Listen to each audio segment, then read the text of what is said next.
ViewPoint, an informative community news magazine.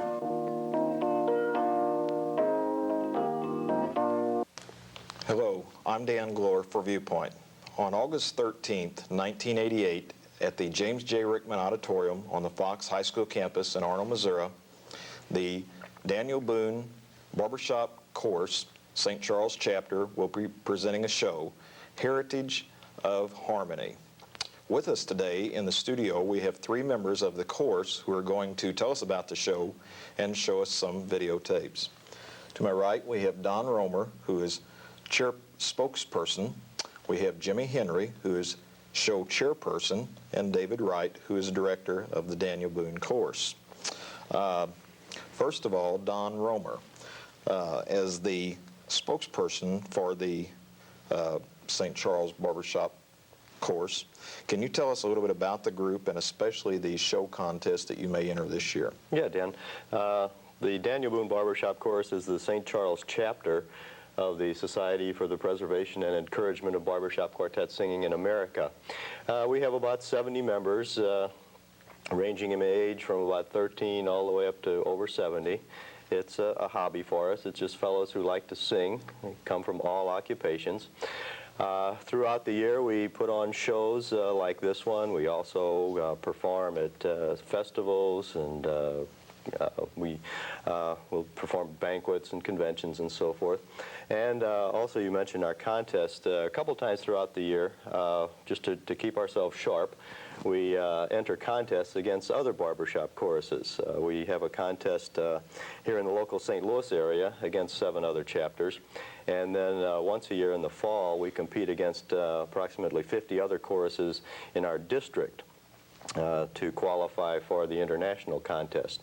We have a tape we'd like to show. This is the chorus performing last fall at the district contest. We do a couple of songs, Looking at the World Through Rose-Colored Glasses and The One Rose.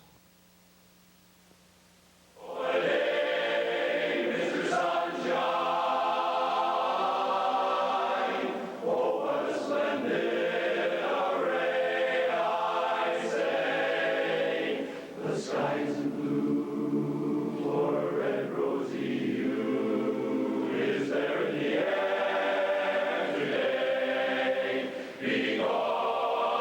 I'm looking at the world through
Jim Henry, as show chairperson, I would like for you to tell me, how long have you been with the course?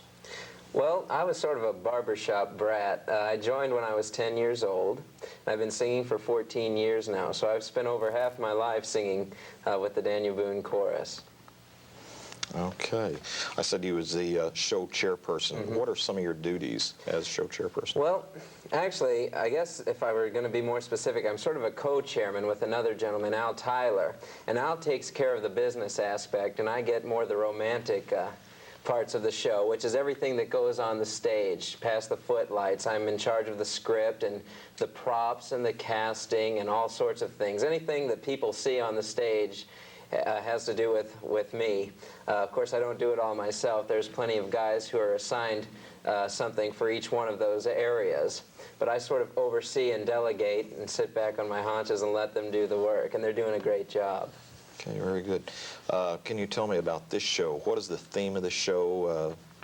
Yeah, this is really a once-in-a-lifetime opportunity for the chorus because 1988 is the 25th anniversary of our chorus, and at the same time, it's the 50th anniversary of the Society for the Preservation, blah, blah, blah.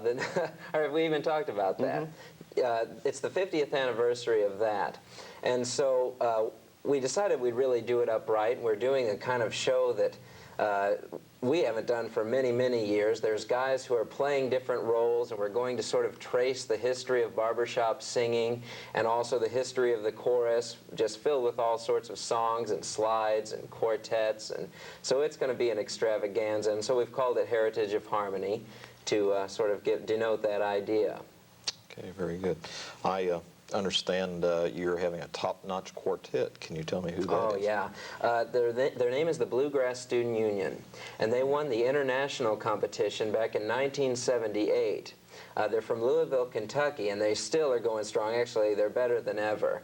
And a lot of people, myself included, think they're probably the best barbershop quartet of all time. And so they're going to be coming up to do our show and do all sorts of the different kinds of music they do. They do everything from barbershop to jazz kind of singing to everything else, so we're really excited about having them. Okay. As a matter of fact, I think that we've got a videotape of them singing a selection. They did a whole Music Man package, and then they put out a videotape of them doing some of their numbers, and I think we're going to see one of those songs right now. Thank you very much. The theme of tonight's show is Barbershop on Broadway, and we like to keep in with that theme tonight and go along with the Broadway show and some selections from one Broadway show that we have chosen, because there is a show, I guess, maybe that did more for barbershopping than any other single Broadway show, and of course that has to be the one that featured a barbershop quartet. And of course that's Meredith Willson's The Music Man. What a great show that was. We'd like to do some selections now from the show for you, some of which you may not remember as being from The Music Man. We assure you that they are, but others of which will need no introduction. Attention, please. Could I have your attention, please? My friends have got trouble. Right here, say trouble right here in River City. Why, sure, I'm a billiard player, certainly mighty proud to say it. I consider that the hours I spend with a cue in my hand, they're golden. Help you cultivate horse sense. And a cool head and a keen eye. Did you ever take and try to give an ironclad lead to yourself from a three-rail billiard shot? Heck no. But just as I say it takes judgment, brains and maturity to score in a ball-line game, I say that any move can take and shove a ball in a pocket. And I call that sloth. The first big step in the road to the depths of degradé. You say first it's a little medicinal, wine from a teaspoon, then beer from a bottle. Yeah, and the next thing you know, your son is playing for money in a pinchback suit and listening to some big out-of-town Jasper, hearing him tell about horse race gambling, huh? Not a wholesome trot race, no, but a race where they set down right on the horse. What? Like to see some stuck-up jockey boy sitting on Dan Patch. No. Hey, come on, boy, Yeah. what I should say. Now, friends, let me tell you what I mean. You got 1, 2, 3, 4, 5, 6 pockets in the table. Pockets that mark the difference between a gentleman and a bum, with a capital B and that rhyme with P and that stands for pool. And all week long, your River City youth will be frittering away. You say frittering, frittering away. Frittering away their noontime, supper time, tour time too. Oh, no. Get the ball in the coat pocket. Never mind getting the dandelion pulled or the screen door patched or the beefsteak pounded. Oh, my. And never mind pumping any water till your parents are caught with the cistern empty on a Saturday night, and that's trouble. Yes, you got lots and lots of trouble. I'm thinking of the kids in the knickerbocker shirt-tailed young ones, even in the pool hall when that school you got trouble. Folks, right here in River City. Trouble with a capital T and that rhyme with P and that stands for fool. Trouble. Now, I know all you folks are the right kind of parents. I'm gonna be perfectly frank. Would you like to know what kind of conversation goes on while they're loping around the hall? They'll be trying out Winston-Salem, trying out Salem, trying out Marlboros, like cigarette fiends, Good heavens. and bragging all about how they're gonna cover up a telltale breath with certs one fine night. They leave the pool hall headed for the dance at the armory. Libertine men and scarlet women and ragtime. Shameless music that'll drag your son, your daughter to the arms of a jungle. Animal instinct, mass hysteria. And the idle brain is the devil's playground. Oh, we got trouble. Right here in River City. Right here in River City with a capital T and that rhymes with P and that stands for fool. That stands for fool. We surely got trouble. Surely got trouble. Right here in River City. Right here. Gotta figure out a way to keep the young ones moral after school. Oh boy, we really got us some trouble. Oh, we got trouble. We're in terrible, terrible trouble. That game with the 15 numbered balls is the devil's tool. Oh yes, we got trouble. Trouble, yes, we got trouble here. We got big, big trouble. With a T. With a capital T. We got a rhyme with P. That rhymes with P. That stands for fool. That stands for Remember, my friends, and listen to me, because I passed this wave at once. fool. David Wright, you are the director of the Daniel Boone Chorus. Right. And I understand that you are also a judge in the arrangement category. You arrange course songs. And you've been the director for 7 years, is that correct? That's right. Tell me, how did barbershop singing come about? Dan, the roots of barbershop music go back a long way. You could probably say it goes all the way back to the 12th century in the monasteries when the monks began chanting in consonant intervals and noticed the ring that the music made when they sang. But also another one of the roots of barbershop singing is in Elizabethan England, where it was traditional for people to sit around the barber shop. Of course, the barber was more like a surgeon at that time. And in waiting their turn to see the doctor or the barber, they would sing spontaneously, and thus originated the term barber's music.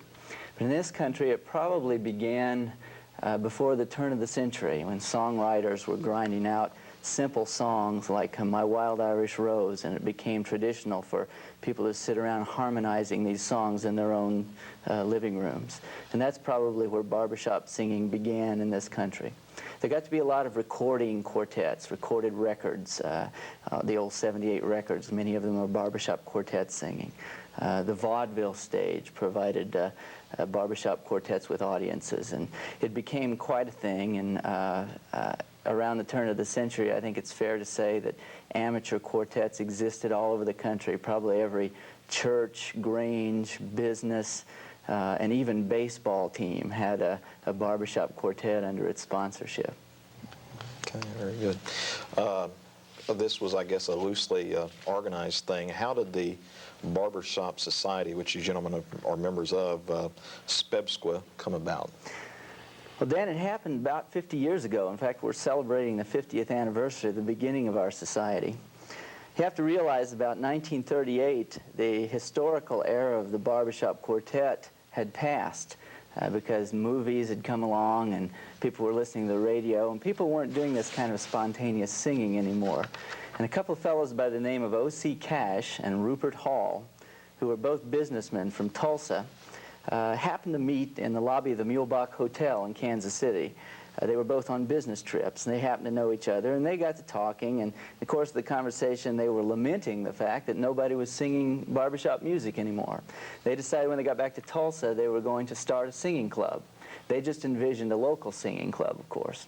When they got back to Tulsa, they had their little meeting, invited a lot of their friends, and they spent the evening harmonizing. The press picked up this meeting, and the story shot out across the wires across the country. And before you know it, they were getting calls from all over the nation, and chapters of this organization began springing up in every major city in the United States. And they decided to call it SPEB-SQSA, Society for the Preservation and Encouragement of Barbershop Quartet Singing in America. Those initials were supposed to outdo any of the initials of Franklin Roosevelt's New Deal agencies. But as it turned out, the movement spread, and in 1945, the Sweet Adelines was formed, female barbershop quartet singing organization. And in a matter of 10 years, there were probably 12,000 to 15,000 members of these organizations. Okay, very good. So you are a local singing society, more or less, I guess you could say it in very well, common terms. it's a national, in fact, international society, but we are a chapter in that society. Mm-hmm. What is the status of barbershop singing as a society today? How many chapters? What are their locations? There are probably 500 or 600 chapters in SPEB-SQSA across the United States and Canada, and we have something on the order of 38,000 members. The Sweet Adelines have 30,000 members, and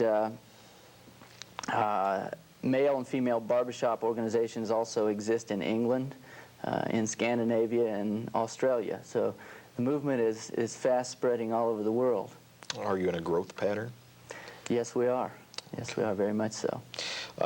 How is it different from other music? What is distinctive about barbershop singing?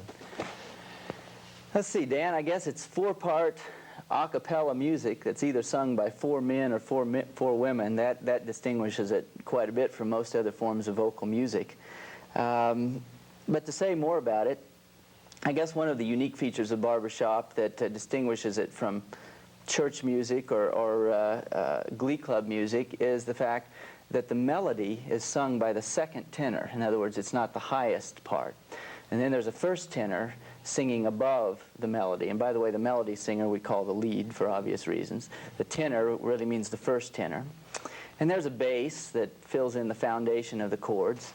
And the fourth part is the baritone, which sort of takes the note that the other parts miss. So barbershop always tries to create chords that have four tones in them, always giving us four-part harmony. Barbershop quartets sing harmony that we call consonant. It's harmony that is very natural to the ear. We don't sing dissonant chords. And of course, the characterizing feature of barbershop music is what we call the barbershop seventh chord. That chord appears throughout the songs we sing. And this is what other musicians might call the dominant seventh chord. It actually appears in most forms of Western music, but barbershoppers tune it a little bit differently. We tune it according to our ear, which gives us a just intonation and thus creates the ringing sound that a barbershop quartet gets when it sings. Okay, so four-part close harmony, I guess. Close harmony, absolutely. Okay. Are there any distinctive, not distinctive, but famous quartets that I may have heard of? Well, there's a couple of the quartets which were international champions that folks out there may recognize. Our 1961 international champions were the Suntones, and they appeared regularly on the Jackie Gleason show throughout the 60s. But probably the quartet that made its way into the hearts and minds of people across the country more than any other was the Buffalo Bills. And the folks out there may remember the Buffalo Bills from their appearance as the barbershop quartet in The Music Man. In the 50s, they began playing on Broadway. And by the way, the Buffalo Bills were the 1950 international champions of SPEB-SQSA. But in the mid-50s, they contracted to sing this part in The Music Man. They sang it throughout the 50s and also appeared in the movie. And I believe I've read that they did that performance more than 1,300 times before they retired in the 60s. That's interesting, having seen the local production of the Music Man just the other evening, and not knowing the Buffalo Bills had done that original part. That's right. Okay. Jim Henry, we'll go back to you for a minute here. As I've said before, this is the 25th anniversary of the St. Charles chapter, Daniel Boone, of course. Can you tell us a little history of your chapter? Yeah, Dan, quickly, I'll just sort of run through it. But basically what it is, It happened back in 1963, and Bert Volker, who is still a member of our chorus today, was singing in a barbershop quartet with his church, some guys in his church choir. They decided that St. Charles needed a barbershop quartet. There were, 5 or 6 in the St. Louis area already, and they wanted one in their hometown. So they got in touch with the Florissant chapter, which Bert belonged to, and the Florissant chapter agreed to sponsor the chorus and sort of help this fledgling idea along. And their director at that time was Gordon Mannion, Florissant's director, who also was a St. Charles resident. So they had a first meeting in '63 when it was in January and there was a blizzard. People fought a blizzard to get there, but I think about 35 to 40 guys attended. And within a few weeks, they got permission to charter as a prospective member of the society. And then by the end of the year, around November or December of '63, they had I think it was 25 guys necessary to charter as a chapter of SPEBSQSA. So within a year's time, they grew from 11 to 18 guys to 25 and got their charter. So that was really the growth of it. And then throughout the ages, it's seen all sorts of different levels. But the neat thing is that after 25 years, we are better than ever. It's bigger than ever. We've got 70-plus guys. We're under direction with probably the most talented director we've had in that 25 years. David arranges most of the music we do and is a very well-known arranger in the barbershop world, as well as society historian, as you could probably tell by listening to him talk a few minutes ago. So things are going very well and looking better all the time. Don Roemer, there's one more video. Can you introduce that for us, please? Yeah, we'd like to show you, if we may, one more video of the chorus. This is from our show last year at the Rickman Auditorium. So we'd like to show the chorus and a little bit of the Rickman Auditorium, which is such a very nice place. This is the chorus singing Nobody's Sweetheart. Okay.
On August 13th, 1988, the Daniel Boone Chorus St. Charles Chapter will be presenting a Heritage of Harmony at the Rickman Auditorium in Arnold, Missouri. For ticket information, Don, can you tell us a little bit about tickets? Yes, tickets will be available at the door at the Rickman Auditorium. Or if folks would like to have tickets reserved in advance, they can call our ticket chairman, who is John Ostermeyer. He can be reached at 227-5352. Or if folks would like to get more information about tickets or the show here locally, they can call 942-3931. Okay, thank you. On behalf of the Daniel Boone Chorus and Don Roemer, Jim Henry, and Dave Wright, I'm Dan Glore for ViewPoint. Thank you.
Keep on trying, smile.